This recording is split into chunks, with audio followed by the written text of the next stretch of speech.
ဘာဆိုသင်္ကန်းလူတိုင်းရတဲ့အကျိုး9မျိုးကတော့1ယခုဘဝကစပြီးတော့နိဗ္ဗာန်ကိုမျက်မှောက်မပြုခင်စัจ जा ဖြစ်လျာဘဝတိုင်းမှာမိမိကိုယ်ကိုစင်မြန်းရန်ဝိတ္ထဲအတွက်စိုးရင်တော့ကမဖြစ်စီရခြင်း2ယခုဘဝကစနိဗ္ဗာန်ကိုမျက်မှောက်မပြုခင်စัจ जा ဖြစ်လျာဘဝတိုင်းမှာမိမိရဲ့ခန္ဓာကိုယ်မှအသားရည်တို့ဟာရွှေရောင်လိုဝင်းဝါတောက်ပနေရခြင်း3ယခုဘဝကစနိဗ္ဗာန်ကိုမျက်မှောက်မပြုခင်စัจ जा ဖြစ်လျာဘဝတိုင်းမှာမိမိခန္ဓာကိုယ်မှနှစ်လိုဝဲအယောင်ထွက်ပေါ်လာခြင်း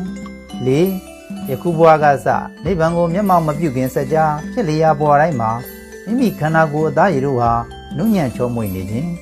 5ယခုဘဝကစပြီးတော့နိဗ္ဗာန်ကိုမျက်မှောက်မပြုခင်ကာလစัจ जा မှာဖြစ်လျာဘဝတိုင်းမှာမိမိခန္ဓာကိုယ်မှာမဲ့ကြောက်တင်းတိတ်ဝတ်ချံစတဲ့အညစ်အကြေးတို့မရှိခြင်းနံပါတ်6ယခုဘဝကစပြီးတော့နိဗ္ဗာန်ကိုမျက်မှောက်မပြုခင်စัจ जा ဖြစ်လျာဘဝတိုင်းမှာခေတ်ကာလလျောက်ပေါ်လာသည့်ဝတ်ထွေကိုမိမိတို့စိတ်ထဲကနေတောင်းတလိုက်ရုံဖြင့်အလွယ်တကူရရှိ၍ဝတ်ဆင်နိုင်ရခြင်းခွန်နောင်ပွင့်တော်မူကြမည်ဘုရားရှင်တို့နှင့်ကံကောင်းထောက်မှစာကြုံတွေ့ရသည့်အခါမှာထိုဘုရားရှင်တို့ဟာဘာဆိုသင်္ကန်းလူရန်ခဲ့ဘူးတဲ့ကုသိုလ်ရှင်ဟာ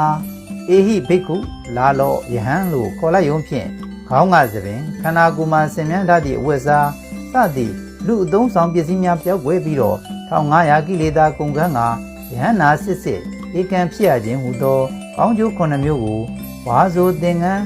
ဖက်လူသောအလှရှင်များရရှိနိုင်ပါတယ်။အဲဒီ9မျိုးမှာတစ်ကနေ6ထိရတော့လောကီအကျိုးမျိုးဖြစ်ပါတယ်။နံပါတ်9ကတော့လောကုတ္တရာကောင်းကျိုးဖြစ်ပါတယ်။